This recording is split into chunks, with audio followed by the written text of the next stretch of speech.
Welcome to a football show Tuesday edition, normally on a Monday. I am Braden Gall. That is Paul Kuharsky, of course, brought to you by Sinkers Beverages and Shotgun Willie's Barbecue.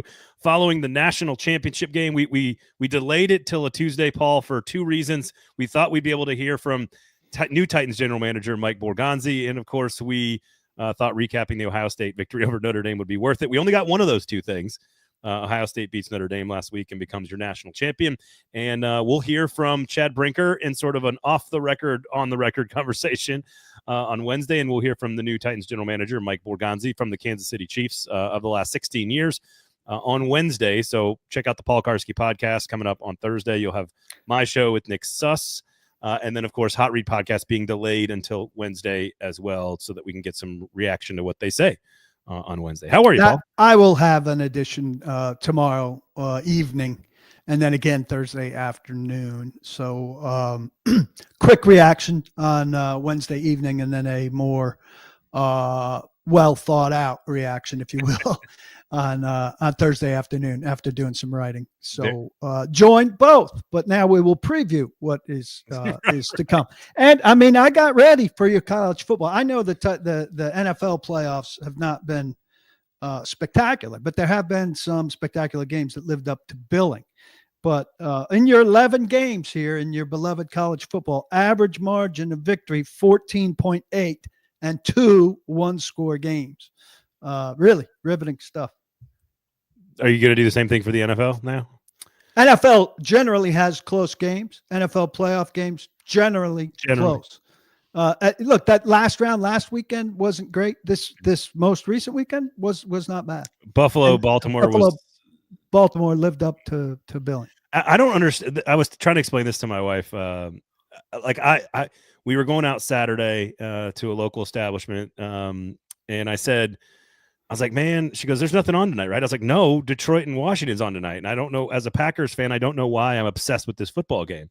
And she was like, what are you talking about? I go, I was more pulled to the Lions-Commanders game than anything. The Lions are a great story with Campbell and the number one seed. And, of course, Jaden Daniels is must-see television. And the way Washington sort of flipped their entire organization in 1 year.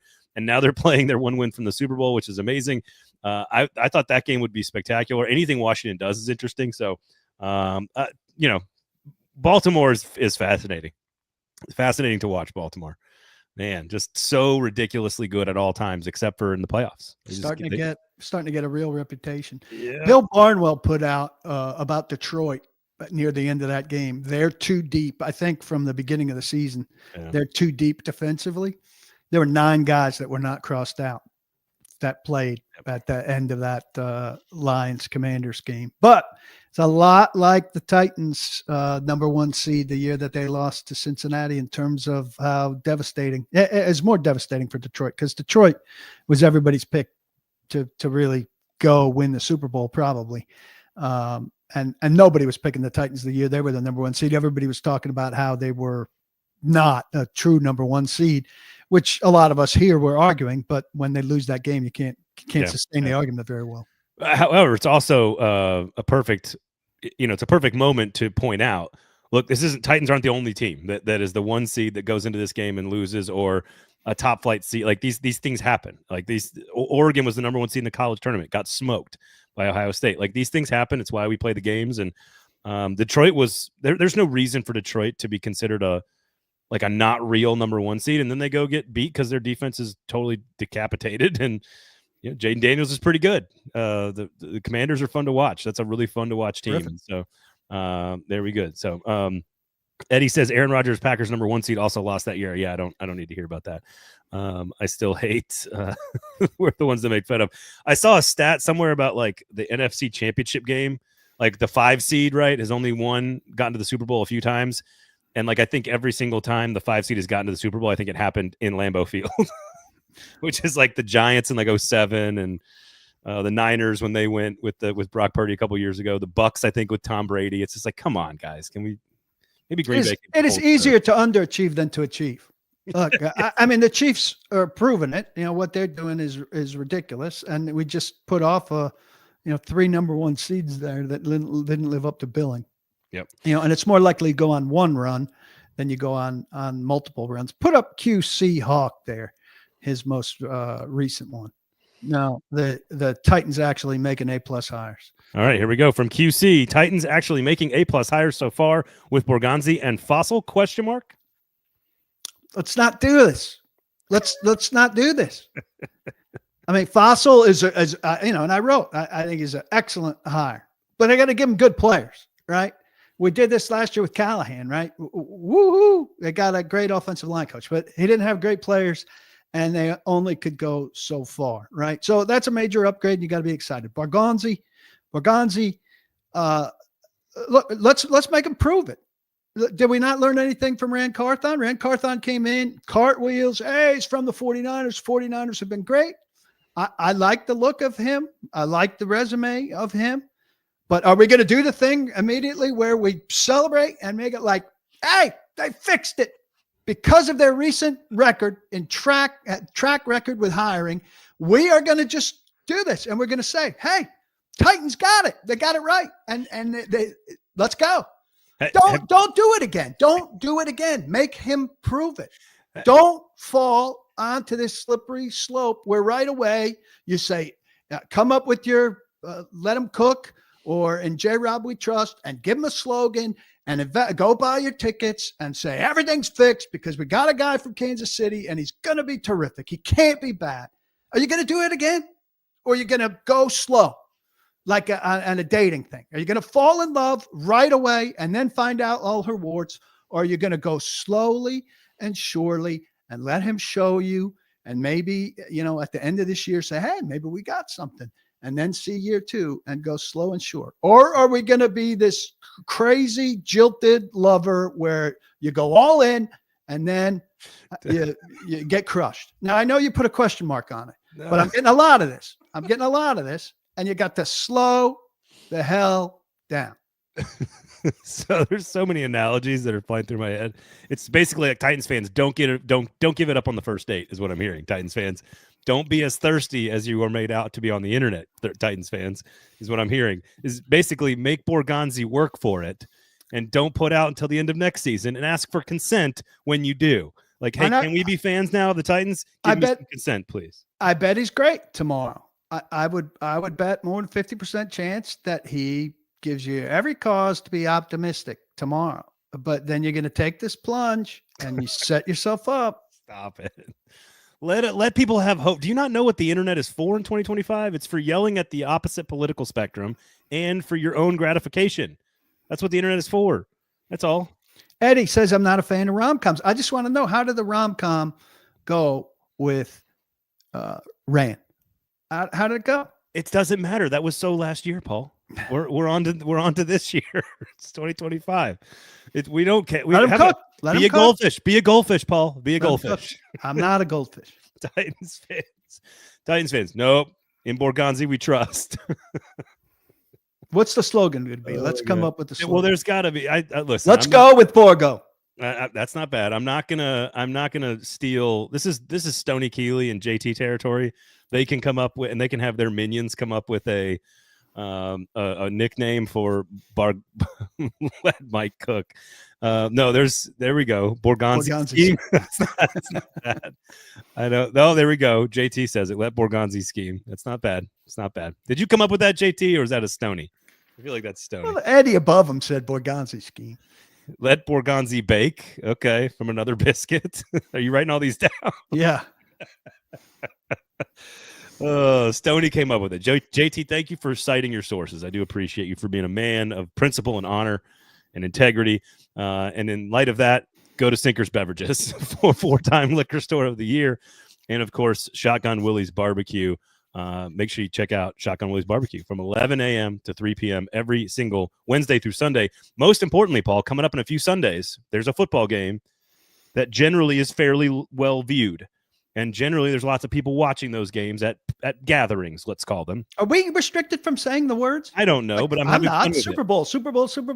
But I like having fun with it because this is an ad. Having fun with it. It's an ad, technically, for Sinker's Beverages and Shotgun Willie's Barbecue.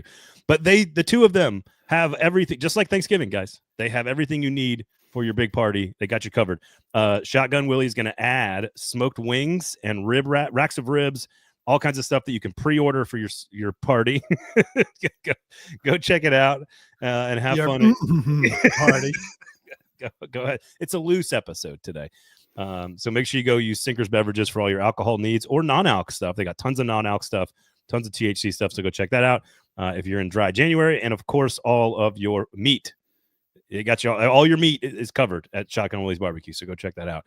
All right. So in theory, Mike Borgonzi, assistant general manager for the Kansas City Chiefs, very close friends with Chad Brinker. That's the top line relationship between he and Chad Brinker. Known each other for a while. They do look a little bit too much alike for my tasting, but that's okay. 2021 to 2024, so 4 years as the assistant general manager, but he got hired in 2009 as a college scouting administrator. He did basically everything, Paul, and I'm going to read this off just that everybody can hear it. 1 year as the manager of football operations, 2 years as a pro personnel scout, 2 years as the assistant director of pro scouting, 2 years as the co-director of player personnel, 1 year as the director of player personnel, 3 seasons as the director of football ops, and then the last 4 as the assistant general manager. So a couple of things. With all of those titles, what does that tell you about this individual? 16 years at one organization. What does that tell you about this individual? And the fact that the organization, A, wanted him around, and B, won so many games. Where are you at with all that context? Well, diversity of experience is good, and so he's touched a lot of different departments. I think that's good. I mean, we know the number one reason the two number one reasons that the Chiefs have had great success are Patrick Mahomes and Andy Reid. But Patrick Mahomes and Andy Reid don't do the good things that they've done without being surrounded by good talent on the field. Flexible position. Look, we all thought, the Chiefs are done after, they lost the receivers that they lost, starting with Tyreek Hill, who they chose to go a different direction from. And they've patched people in and made it work without throwing as deep, without being successful. Clyde Edwards-Helaire was not good. And they patched running backs in who didn't have his pedigree and have done well. The offensive line wasn't good 1 year and they fixed that. The defense wasn't good, and they fired the coordinator and brought in Spagnuolo, and he's been fantastic. So that's a franchise that's adjusted on the fly a lot and constantly provided resources for Reid and his coordinator and his quarterback to work with and succeed with. And they've won 3 Super Bowls in 5 years and been to 4 out of the last 5. So it's hard to have any objection to anybody who they say has had a hand in that, and they very clearly say he's had a big hand in that. Yeah, hard to argue with that resume. And I do think being, to your point, diversity of experiences, having all the different layers of sort of hat wearing in that organization, I think is also very impressive. Certainly they being a great organization, want him around a whole lot, which is also a giant positive. And honestly, about 4 years as an AGM is about what you want. That was one of the problems I feel like with was it Ed John Dodds? Eric Sullivan? Was it Ed Dodds? Ed Dodds has had 7 years, I think. 7 years. It's almost as if you get to 7 years, it's almost like you're not good enough to be getting enough interest almost, which again is maybe not fair to Dodds or whatever. But you get hired about 3-4 years into a job as an assistant GM. That's about the right time that you've proven yourself and that you can get a bigger job. That being said, he never had final say in any of this. Obviously, not as the general manager. Brett Veach has had final say for that organization. Isn't it kind of like a coordinator like Brian Callahan? Like he's been surrounded by a lot of great players, a lot of good coaches, a lot of good quarterbacks, a lot of great system. He's learned at the right hand of everybody but he's never officially called the plays. Isn't that similar to how you would evaluate Borgonzi to some degree? Yeah, but almost every first-time GM is not going to have had final say on personnel. So then you'd be getting a retread, and retread GMs are not a very hot commodity. I mean, we saw Telesco go from the Chargers to the Raiders, which was an uncommon move. The Titans interviewed some guys who would have had second go round, McKenzie, Dimitrov, and they didn't make the second round of their interviews. And so it's different than coaches who tend to get second chances. GMs do not. Whether that's fair or not is a debate for another time. I think we've touched on it before.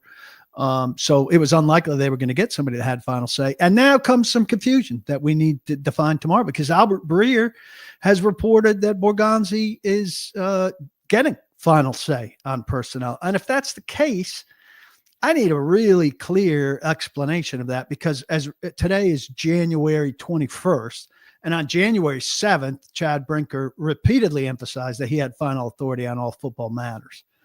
And so if they go from he has final authority on all football matters in short order to Mike Borgonzi has final authority over the roster, it looks like a franchise that doesn't know what it's doing.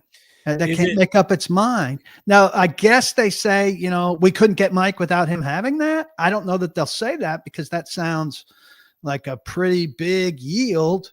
Or they say now they go to it not being important. It was important on January 7th, who had control of football matters, but now they go back to collaboration being a key word, or what else? So let me ask you, because I've thought about this. Is it possible that the straight line of like the actual hierarchy does in fact go Amy Adams Strunk directly to Brinker, directly to down to Borgonzi, then directly down to the what other departments? Is it possible for that to be like that he reports unequivocally to Chad Brinker, but also has final say in football matters? Is it possible? Well, that's what they said it was with Carthon, not football matters, but roster matters. That's what they told us. He had final say on personnel, yet was technically under Brinker.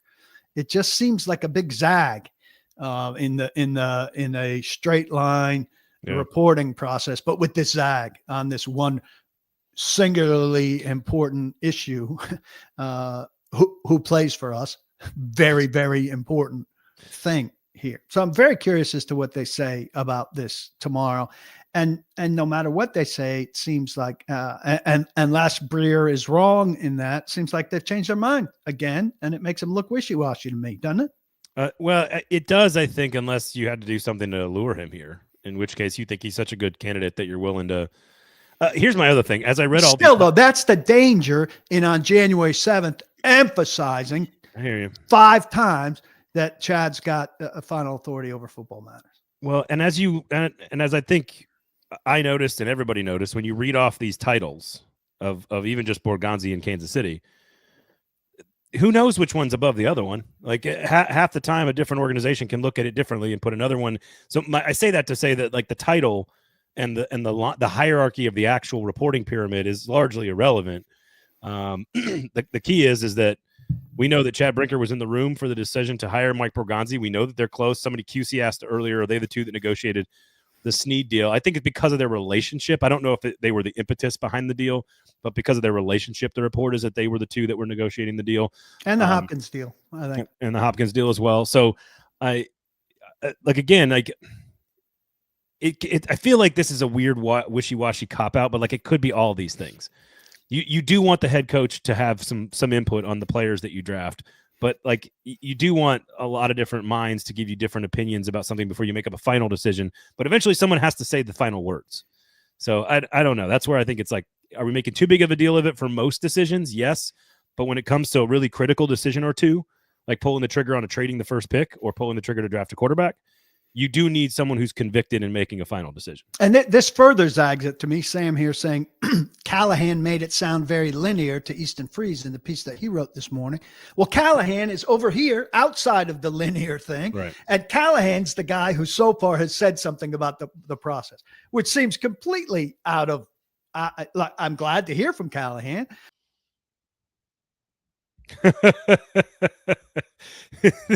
the hamster just stopped. They knew Paul was going to get upset, and Paul's camera and internet just stopped because everybody was upset. The internet was upset with what he was about to say. I think I'm back. Am I back? I can hear you, big guy, but I cannot see you because I'm assuming that the internet and all the hamsters that were very excited to hear what you had to say did not get fed this morning. And in fact, it's probably all Easton's fault. So I can vent here while you get fixed up, and we'll see what happens. Titans PR. Yes, Ed, Titans PR hacked Paul. Spencer said Andy Reid has final say, not Veach. Here's what I was told by someone around the program, around the franchise, is that Andy and Veach had final say as a combo, much like the debate we're having here. I don't know how much it truly matters one way or the other, like it only matters when it matters, if that makes sense. The vast majority of the time, you're not going to have too much debate about this stuff. You're not going to have debate about which quarterback is better, who should start, or the first 40 or 45 players on your roster. The debate is when you're like on the edge, should we trade up and draft Will Levis? That's where you need to know in that one moment, well, is Mike Vrabel in 46%? Is Rand Carthon the 52% on the table? Like which one is officially making that decision? So I do think that's the moment where you do need to know. But ultimately, like like Callahan made clear at the end of the season press conference that all three of them were sort of in the room making these decisions. But like just because they agree and go with consensus doesn't mean that like Brian Callahan liked this player or that Rand Carthon liked that player. A lot of times you might be overruled and you still don't like it, but you go along with it outwardly for the sake of PR, et cetera, et cetera. So we'll wait and see. It looks like PK is coming back here, but I think that's ultimately my take on the final say thing. The coach and the front office is under Chad Brinker. Therefore, I'm evaluating the coach in the front office as Chad Brinker's responsibility. The players I'm evaluating as Chad Brinker's responsibility and Mike Borgonzi's responsibility. I'm evaluating what happens on the field because of Brian Callahan and the coaching staff with Brian Callahan. Ultimately, on the single decisions that may make or break this organization, namely the number 1 overall pick, that's where we can get into a really big debate about, I was on 48%. I wanted Shedeur and 52% wanted Cam, and then we can debate who actually made the final decision on that and decide there with what to go. So we're going to get into John Fossil joining the staff. We're going to get into some mock drafts and what this organization has to do at the top with their first pick in the draft. Number 1, the first job for Mike Borgonzi and staff, whoever else might be accompanying him. Number 1 job, of course, is going to be what do they do with the number 1 overall pick. I did a bunch of mocks. I think PK did a bunch of mocks as well. So we'll get into that. And then he wrote a big story about the ticket sales in the final game. Woof, it's even worse than I expected. So we'll see if we can get Paul back on here. Do you guys want to try? See if I can get Paul back on here, or should I just keep talking about Sinkers Beverages and Shotgun Willie's Barbecue? Let's see. I can hear you. That's about it. If you step on the extension cord at any point, double check. Just double check. So everybody's just going to look at a black box from now on. Do appreciate that. Just double check it. Should I finish my point? I think you should, yeah. I just was saying that it's odd to me, again, that Callahan, who's not in this line of people who might have final say about who's picking the players, is the one giving us the most clear explanation of how it's going to work. And I said multiple times that Chad Brinker didn't say, I'm the final authority, but I don't expect to use the authority. I'm the final authority, but we're going to collaborate on this. He just said, I'm the final authority to multiple people. He said it in the statement to Jim Wyatt in the initial reports. He said it to me. He said it in some variety to Nick Suss. He said it in some variety, I believe, to Teron Davenport. And that was left to dangle out there. And this is the first that we've heard of somebody saying the version of what kind of expected, where it'd say, I'm the final authority, but soften it. And that comes from Brian Callahan.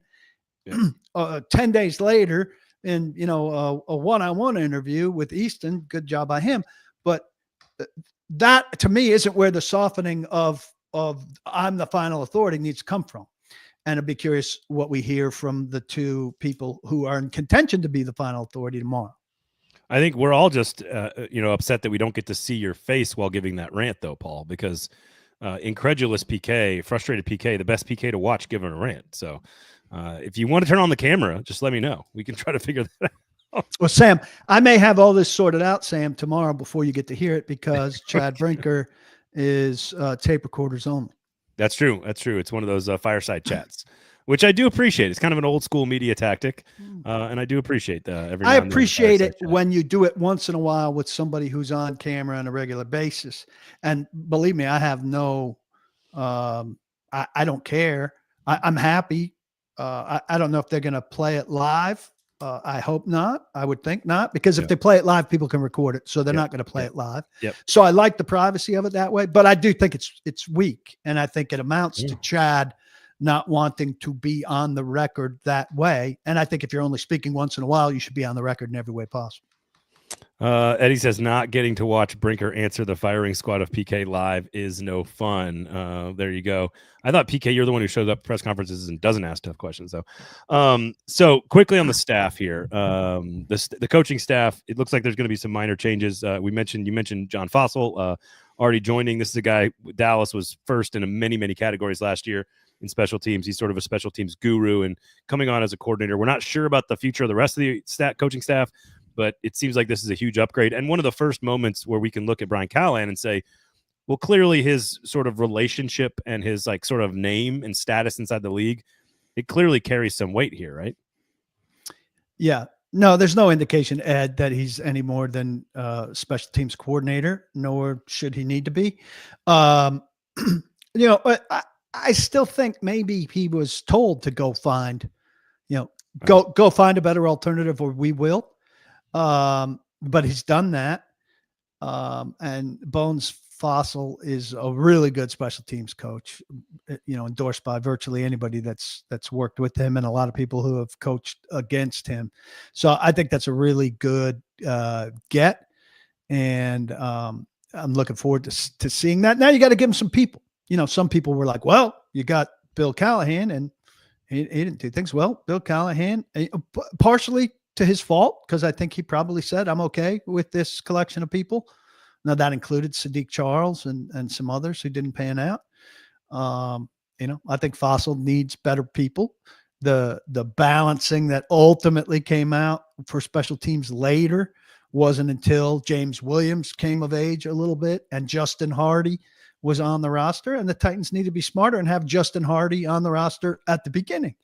And you can't give up on Anthony Kendall and Matt Jackson and Hassan Haskins all at the same time, leaving in a tremendous void on the back end of the roster of guys who had proven that they could play good special teams. And, I don't think we'll see that in the back 10 of the roster with Fossil. And so that's a good thing. I will say, and somebody mentioned in here, if I had said that Colt Anderson was fired when he wasn't fired, I would have gotten destroyed. And at least two people that I saw that said he was fired, I saw some response to their tweet. It was like, no big deal. So I just don't understand the standards that different people are held to. I like that I'm held to a hard standard because I've done, I think, quality reporting over my career. You have. But the idea that somebody else says he's fired when he's not fired and they say, no big deal, it's just unbelievable to me. So thanks for that. He's being retained until they decide if they want him on the staff in another position. I guess we'll ask this at some point. I'm not sure how serious it is, but Sam says, do we know what role Bones played in them identifying Turpin? And yeah, he discovered Turpin. That's Cavante Turpin is, of course, a return man for Dallas. Aubrey, the kicker, Bones is, of course, short for John Fossil. Just want to make sure everybody knows that's his nickname, Bones. Yeah, it's a huge upgrade. I don't know. We'll see what the rest of the coaching staff looks like. He hasn't, alluded to a lot of changes, but we'll see. Every move being scrutinized right now, that's for sure. And this is a good one on the heels of what they did on the front office. So we'll see what happens with that. All right. Anything else from a front office coaching change standpoint that we expect to see next tomorrow on the at the press conference? Anything else you want to add about what I expect to see or what I'm looking forward to seeing? I mean, this is the first I haven't seen a lot of Mike Borgonzi interviews, so I'm very interested to hear from him, his tone and all of that. So there you go. Do you not know that it's been a black screen the whole time, Paul? No, I do not know that. It looks like it's a live screen to me. Let's unplug the camera and let's replug it back in, and we'll see if that works. Because as much as we've all been staring and listening to your wonderful takes, no one can see your face when you're incredulous about all this stuff. Oh. It's our favorite. There we go. Now change the settings. There we go. This is live on air. It has looked live to me the whole time. So let's blame that on the app. Now that's the bad camera that's covered up, and here comes the good camera. Here comes the good camera. Boom. All right, ready? Look, ta-da! No, now we'll get some light. Well, maybe it's just me. Everybody can see Paul. I guess it's on my end then. Well, there we go. It's on my end. Okay, great. It up for everyone. Eddie and Sam and Kyle and Jason and Will, I appreciate all you guys. It's on my end. I've been staring at a black screen. I look great. Which frankly might be the best way to do a show with Paul. Actually, it's probably the best way to do a show with me. There's no question about that. How do I not see you? That's exactly right. That's exactly right. I've been texting Paul. I'm like, dude, can you fix your camera the whole time it's on my end? I think that's great. Okay. The mock drafts here are fascinating because I've played around. You wrote a story about this, and I've played around with a few as well. You got Cleveland at 2, you got the Giants at 3, you got Vegas at 6, you got the Jets at 7, and then you can go further down. Dallas at 12, you got Seattle at 18. There's a few others that might be interested. It does feel like when you trade, like I've done it a few times, Paul, and I know the mock drafts are not like, this isn't like reporting anything here to me. This is just like, hey, this is what I'm looking at when I start to play with these numbers and where players are. I don't think you want to be past 12. I think if you trade down anything past 12, you're starting to get into territory where you don't get a bona fide starting player. I think I traded down to 18 and got Jalen Carter, who's an off-ball and edge linebacker potentially out of Georgia. Number one, I think you need to be inside the top 12, maybe the top 10 to guarantee you have at least one really good, solid, high-level pick. That's my first observation. Look, they got to come out of it if they're up there, premier pick, right? And there aren't that many premier picks in this draft. We know that. But I went into this piece that I wrote this week about Pro Football Network's machine, which is the first highly operable machine. Others come on board a little bit later. I don't know if Pro Football Focus is live yet. And it's very eager to trade, and it wants to keep you engaged, right? It's not going to be that easy to trade. But I thought some of these trades looked to be heavily lopsided. And so I scored them against the Jimmy Johnson trade chart, which I still think, as crazy as it is, because it was the first, functions as a backbone measurement that teams will at least, they're definitely conscious of winning or losing on that chart. So I was going to ask you that. You think that the Jimmy, is it still, I'm not saying that everybody adheres to it strictly. I'm just saying you think that people use it, almost everybody still uses it in actual evaluation of trades. Well, I think they're aware of how they score on it, certainly, because the public is aware of how they score on it. Now, everybody says they use something different or they have modification and blah, blah, blah, and guys say, people in authority say that, hey, what chart are you using? What are you using? Blah, blah, blah, blah. Ultimately, if you look at, the Titans-Rams trade in 2016, I think people think the Titans did pretty well in that trade. They lost that trade on the Jimmy Johnson chart. They lost that trade on this other chart that Pro Football Network says it uses. So I think ultimately it's like buying a used car. Like when you drive off the lot, do you feel like you got a good deal? If you feel like you got a good deal, you got a good deal. So it's a lot like that. And some of these trades, that I wrote about, the value is pretty favorable. I think, the initial offer, I had 6 trades waiting for me when I went in there one time. That's a lot. I haven't had 6 trades waiting for me all but this one time that I've been in there. So I reviewed all 6 of these trades, and the one from Cleveland, I think I came out with something like the value of I might be misremembering here, but the value of the 28th pick in the draft ahead, and that feels to me like a good win. If you're coming out of it ahead by the value of the 28th pick in the draft, I'd say you should make that trade. Yeah. So I got the same offers, actually. Cleveland, the Giants, and this is off just, again, one website. It doesn't mean anything. The rankings of the players are just one website, but it does sort of give you an idea of like what's possible and what's feasible. And I'm pretty sure these kinds of trades are going to be running off AI soon, which means they know all the different Vegas calculations on what could or couldn't happen. Probably. Yeah, and they've got an AI element in there. No question. It says Titans win by 67 points on the trade with Cleveland, which is the value of a 72nd overall pick, the 3rd rounder, which is that's a pretty good deal for both of them. Look, if they go to the Raiders, you can get pick 39, 70, and 71. That sounds like a lot for only moving down to 6. I don't want to go below. I got the Raiders 2nd next year in addition to that. Yeah, I got the Rich Hill chart is the other chart that they're using. Okay, that's the chart they key on. Give me that one. Give me the explanation on the Rich Hill chart. Well, the Rich Hill chart is not as dramatic as the Jimmy Johnson chart. So the number 1 pick in the draft is not as incredibly expensive as it is in the Jimmy Johnson chart. So in that trade, let's use that Raiders trade. The Titans give up 1, Vegas gives up 6, 39, 70, 71, and next year's 2nd is what I got. And in the Rich Hill chart, the Titans lose that trade by 211 points, the value of the 28th pick in the first round. And that's 2 seconds, 2/3, and the 6th overall pick. So you move down 6 spots and you get 4 extra players, which seems like the right thing to do. But maybe you need more first round value, or maybe more second round value if you're look. You also have to look at who's in the Jimmy Johnson trade that they get roughly a pick like right at the end of the first or at the beginning of the second. Okay, the bottom line is I think at wide receiver and edge, which are the top 2 priorities for this organization. Is that fair to say? Top 10 pick, you want to get one of those wide receiver, edge. Yeah, only because you can't yet again spend a first rounder on an offensive line. I tend to agree, and there's not a lot of good tackles, maybe even in the top 15. Josh Simmons, who's injured for Ohio State, might be the best tackle in the draft, and he's a guy that you might be able to get early second, late first. I think he's going to move up boards if he proves that he's healthy, though, out of Ohio State. Here's the thing. There are 3 receivers that I think are worth taking. Luther Burden out of Missouri, Tet McMillan out of Arizona, and Emeka Egbuka out of Ohio State. And I think all 3 of those are probably going to go in the top 18. You've got probably 4 edge rushers that are worth taking. Abdul Carter. You've got Micah Williams out of Georgia, James Pierce out of Tennessee, and probably Nick Scorton out of A&M. You can also put Travis Hunter in that wide receiver category.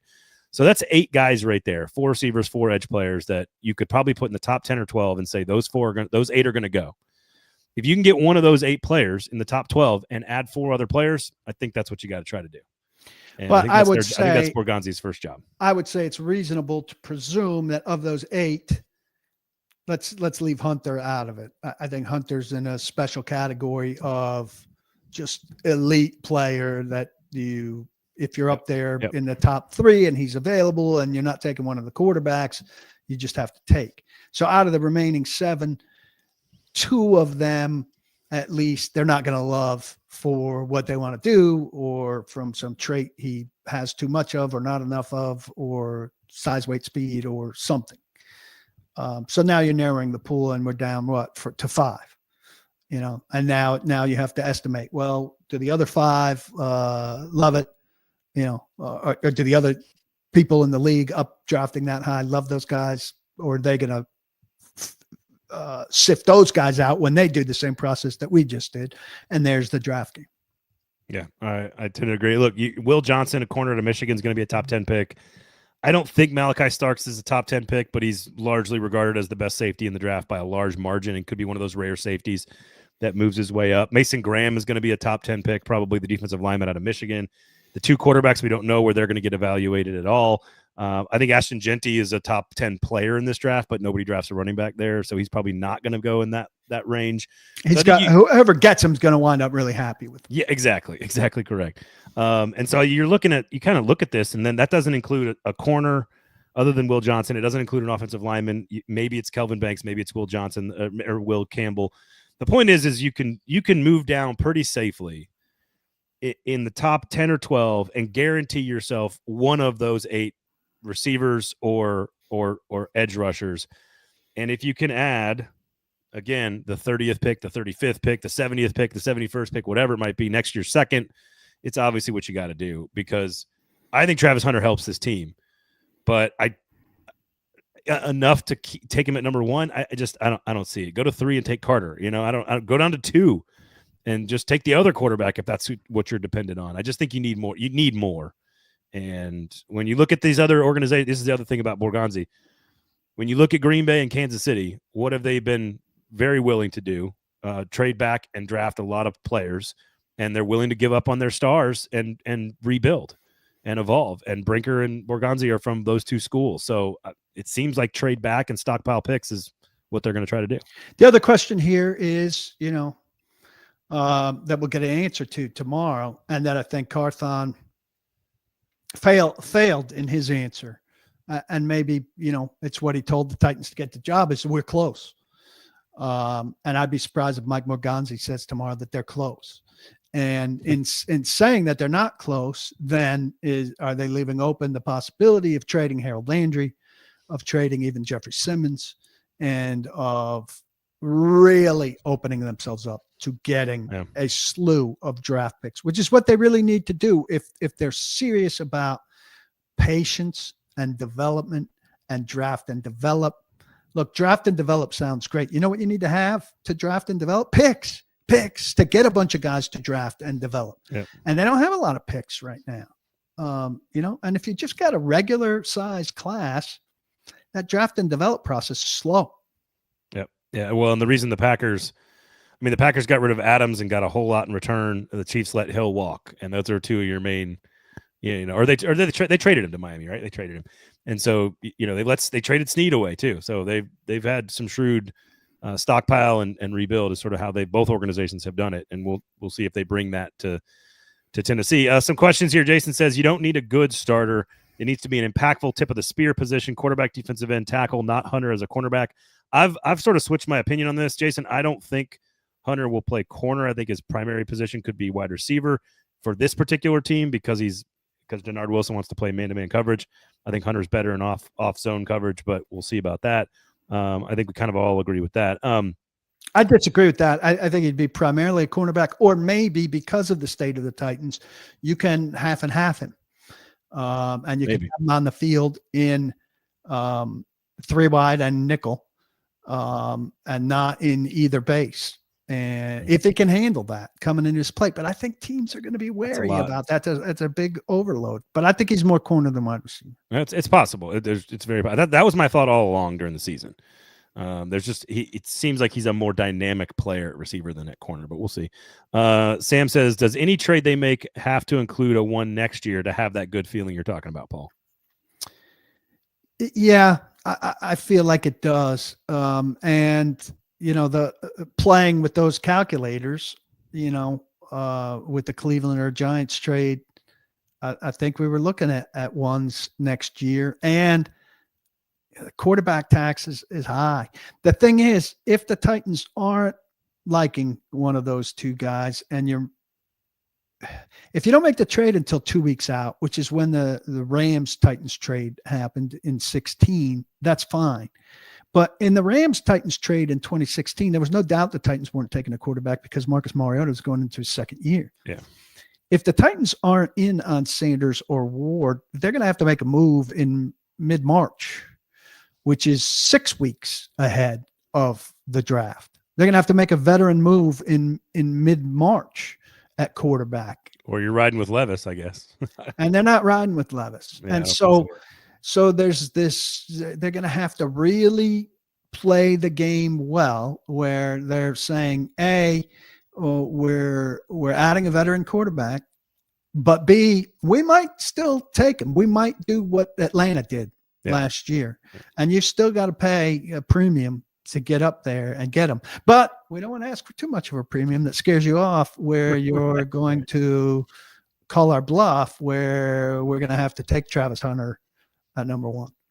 Sam says he loves edge Mike Green. That's a defensive edge rusher out of Marshall. He's a really good player. Starks is going to blow up at the combine. That's Malachi Starks for Georgia. He will. And then shouldn't matter. Shouldn't matter. No, the combine doesn't matter. Yeah. No, he's a top 10 pick right now. Like, I don't need the combine to tell me that he's the best safety in the class. The question is, can't take a safety top 10. Right. Where do you take a safety? There's very few of them that get taken top 10. There's some good safeties in the 3rd, 4th round. Yeah. Michigan kid, Penn State kid.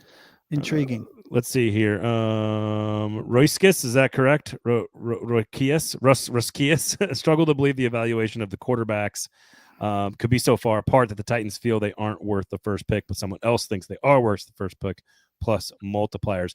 Look, Paul, you've had more experience covering these drafts, but I feel like that's sort of the name of the game. Like, you don't let it go that you don't like either of these two guys at any point. Like, no, you don't let it go. But the evaluations can be far apart. Yeah. And the evaluations can be like, here's what happens, right? The Browns are looking at these guys, and they're looking at them through a lens right from the beginning of quarterback desperation. And so everything gets rounded up, even if they don't know they're doing it, because they need them so badly. And then they say he's 10th, right? Maybe he's 10th. And guess what? Yeah, well, if this guy's 10th and we really think at 10th he could change our franchise, guess what? That's not so bad to make him first. Michael Penix. And another team looks at him, the Titans, and maybe they have him 20th. And they say, you know what? We can't take the 20th guy on our board first, given all that we need and given what we anticipate happening in the future and given our view of these free agents. And we're not going to do a 20-1 jump. We're going to let somebody else do a 10-to-1 jump. And maybe they're subconsciously rounding up from 10th, and we're going to be really staunch and maybe round down from 20th when we see an edge or a wide receiver or even a tackle that we really are more tempted to round up. Yeah. And so that's where the more distant evaluations wind up. You said you need, if you're not in on the 2 quarterbacks, you need to make a move sort of in mid-March. I'd love to go I'm back saying they need to make a move in mid-March for a quarterback. For the veteran quarterback to make sure they have somebody else to take care of them for the next 2 years. You don't have to make the trade then, but I was going to say, not making the trade then telegraphs that you're not looking for this guy to start week 1 anyway. And what Atlanta did was widely regarded as crazy by most people, and it might not have been crazy on opening day, but it's crazy on the day of the finale. Was it? You don't think it was better that they had Penix to go to in the end? No, but now they're stuck with Cousins' contract and the money that comes with that. So they're in a disadvantageous position. Wouldn't they have been better just drafting Penix? Not signing Cousins, I guess. Maybe he wasn't ready. I don't know. That's a tough one. I'm of the belief that a quarterback should fit.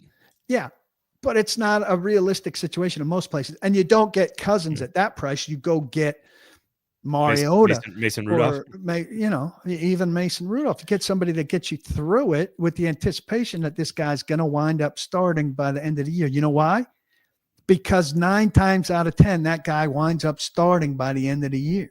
Yeah, no, that's true. There's no path. There's no reasonable path anymore to doing a Carson Palmer or which was a reasonable 1-year sit, or a Steve McNair, which is unheard of now. I mean, Jordan Love just went 3, so I would argue that was too much time for him to sit and wait, but we'll see. Spencer says, Sam asked a good question there. Would they have risked Denver or Minnesota hopping them on draft day if they didn't have Cousins? It's a fair question, but it's awful costly way of getting to that spot. Yeah, it's just money. It's not our money. Spencer says, can you ask Brinker what the expectation is from Cali this year? I don't think that's the direct question, but there's ways to ask that question. And then feels like we'll be conservative, and that Brinker will offer Callahan up to Amy to be her yearly sacrificial lamb. That's a lot you're putting into like an entire football season that hasn't happened yet. I do understand why that's the line of thinking, though. That is, how much does Brinker and Borgonzi believe in Callahan? We'll find out. Yeah, I mean, we don't know about Borgonzi. I feel pretty confident that Brinker likes him, and that organizationally they like him. I mean, starts with Amy, but that they think they're going to see a much better work out of him in his second year, and they have to give him much better players in order for him to be able to show them that.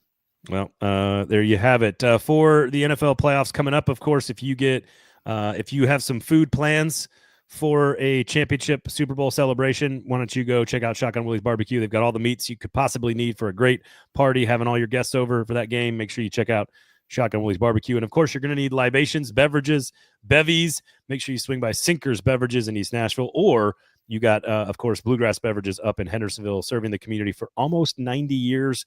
Between those 2 stores, 2 locations, they're doing a great job taking care of all you guys. Remember good local small businesses and support good local small businesses. Keep those dollars inside the community. Sinkers Beverages and Shotgun Willie's Barbecue.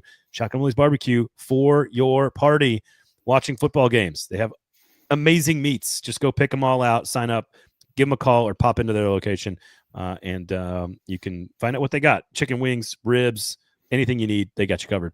So make sure you check that out. Couple quick questions here.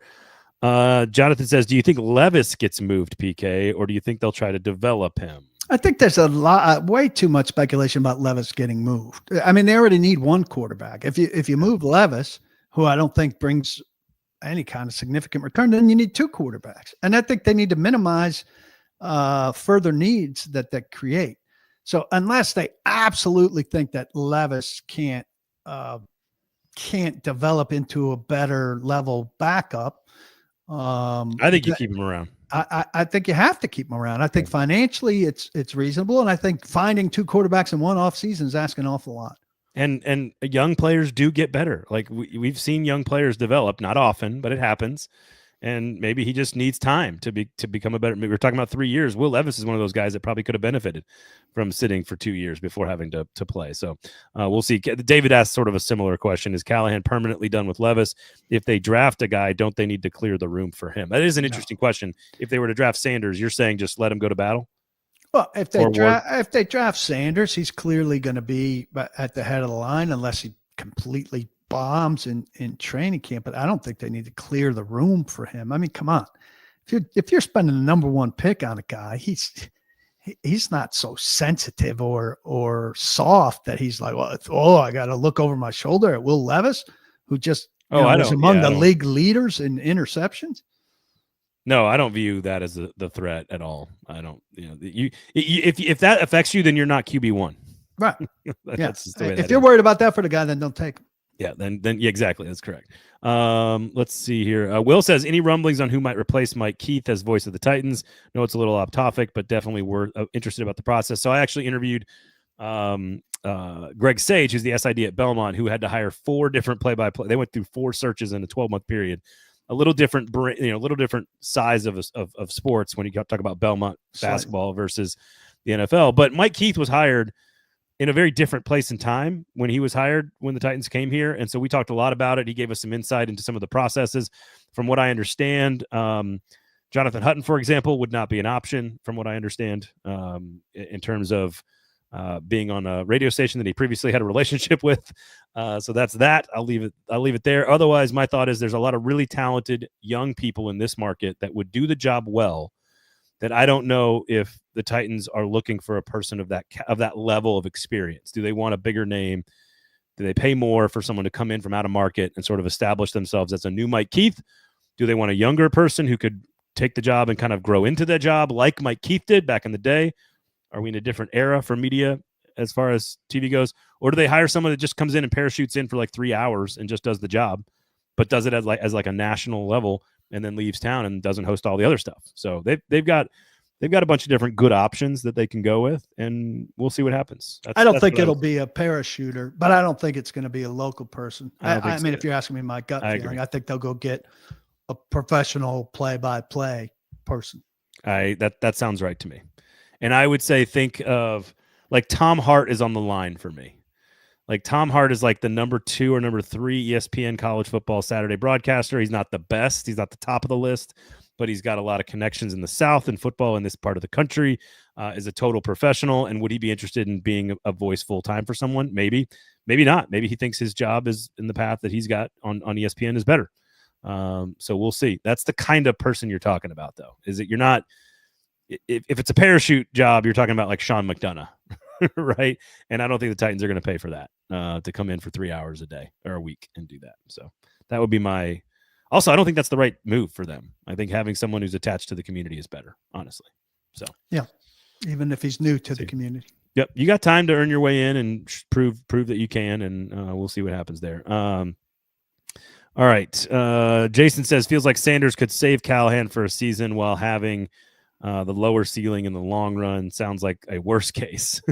That's not, they're not factoring in bringing in somebody that'll save Callahan for a season. They're looking for a long-term solution.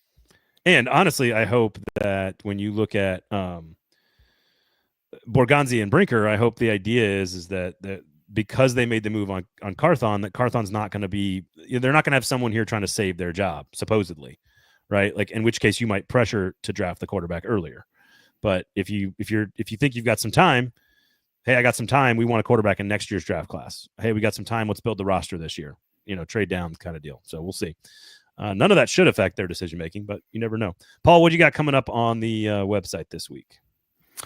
Well, I'm waiting on developments out of tomorrow, so we'll have very thorough coverage of what Chad Brinker and Mike Borgonzi say tomorrow morning.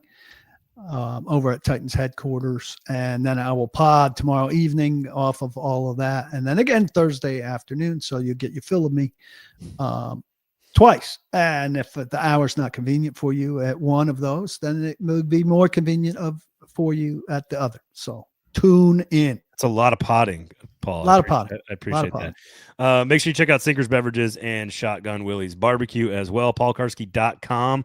And Senior Bowl coverage coming up starting next week. You got the Hot Read podcast going to be down there. I'm headed down there with a football show as well. So we got lots of folks that are going to be down there taking care of you, Stoney and JT and myself and all the former folks as well. So we'll all be down there having a good time. And I think they'll have one member of the coaching staff down there. We'll be coaching special teams, and then we'll see who else is going to be there. Probably tomorrow we'll find out exactly who's going to be down there. So there you have it. Otherwise, that's about it, Paul. I think that's just that's about all we got. Make sure you check out PK tomorrow. I'm back with Nick on Thursday. And then PK's back. You got Hot Read Pod tomorrow after the press conference as well as Friday, their normal time slot. You got all kinds of Preds and college football stuff as well, so make sure you check all that out. What'd you think of Ohio State Notre Dame? Anything? Any big takeaways? These teams let people race out to too big a lead, and then the comeback looks nice, but it's not going to happen in real life. I tend to agree. I'm glad they kicked that field goal at the end for my bank account purposes. Yeah, well, good for you. I had that 8. There's too many games that are like that are only of interest to people who are interested in the spread. Well, when you have a blue chip ratio of almost 90%, it's one of the most talented teams in college football's modern era. It's kind of hard to beat when you don't have any receivers or the forward pass for Notre Dame. So they played valiantly. I would have much preferred to be happy for Marcus Freeman than to try to be happy for Ryan Day. I tend to agree with that. Tennessee fans probably agree completely. So otherwise, congrats to Ohio State, of course, and we'll have all your coverage from all the different reports and conversations tomorrow between Borgonzi and Chad Brinker. For Paul, I am Braden. Thanks for hanging out. Thanks for watching. We'll talk to you guys next time. Peace and love. Cheers.